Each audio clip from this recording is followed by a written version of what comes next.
Psalm 25:10. The Lord leads with unfailing love and faithfulness all who obey his commands. Top of the morning to you. When we consider love and obedience with the mind of love and a firm determination to get to know God better, we discover how these two actions are dependent on each other.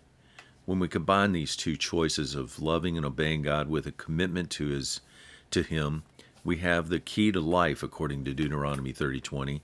In fact, the key to life, the verse says it's the key to a long life. In verse 19, we're given the choice between death and life, curses and blessings. Choose life.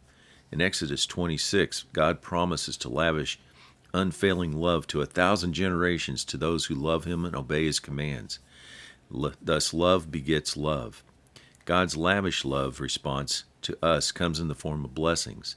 Some are defined in Deuteronomy 11:13. If you carefully obey all the commands I'm giving you today, and if you love the Lord your God and serve him with all your heart and soul, then he says he will send rains in the proper season, which will net you harvest of grain, new wine, and olive oil. He will give you lush pasture land for livestock, thereby giving you all you want to eat.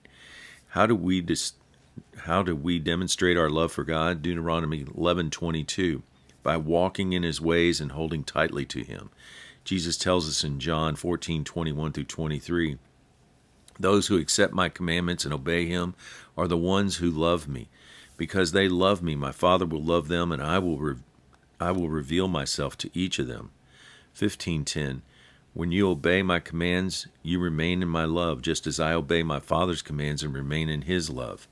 1 John 5:2 adds this, when we love God and obey his commands, we know we love God's children.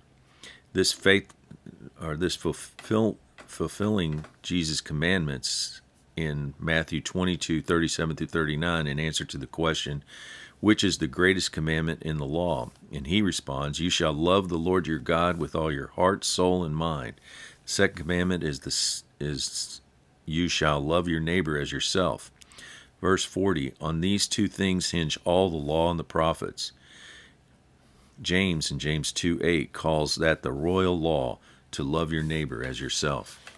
Word of encouragement, love, obedience are ensnared together. Even in our earthly families, obedience of children is a signal that they love their parents. The same is also true in our spiritual family with Father as the head. We as his children demonstrate our love for him by our obedience. Love first, obedience follows, and then blessings are God's response. Have a great day.